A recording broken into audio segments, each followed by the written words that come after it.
mbona upanga ibyo uzageraho ari wibwira ku isari w'iwacu. Iki gihe tugezemo kiraruhije, mugenzi mukirisito nawe intwarane, twebwe data bavandimwe mbese mubana, w'ishusho y'isi rwose imaze gushira. Mbona upanga ibyo uzageraho ari wibwira ku isari w'iwacu. Kandi hazaba inzira nyabagendwa,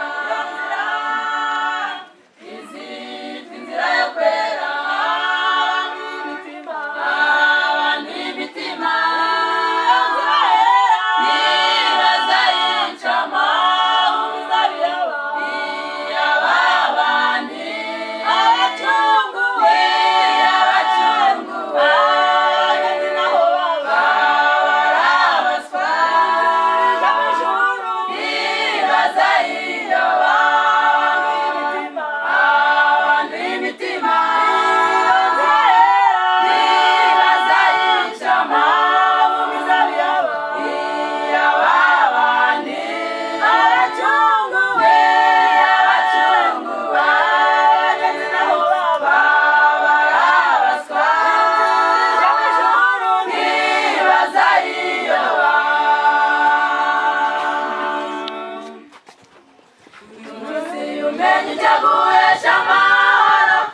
ariko none biguhishwa amaso yawe, nubwo abanzi bawe bubatse uruzitiro, bazakugota bakurinda impande zose, ntibazasiga ibuye rigeretse ku rindi, kuko utamenya igihe wagenderewemo.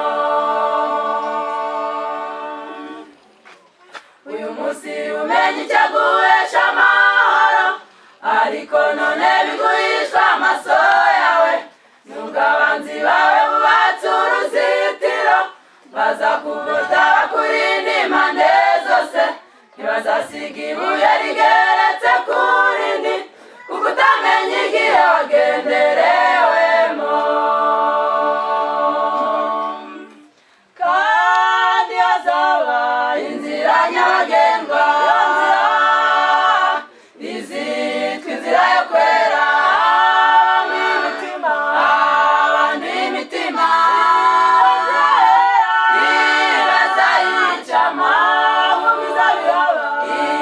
iy'ababandi, abacunguwe barabaswa, nibaza abantu imitima, nibaza yicamo iy'ababandi, abacunguwe barabaswa, nibaza yiyoba.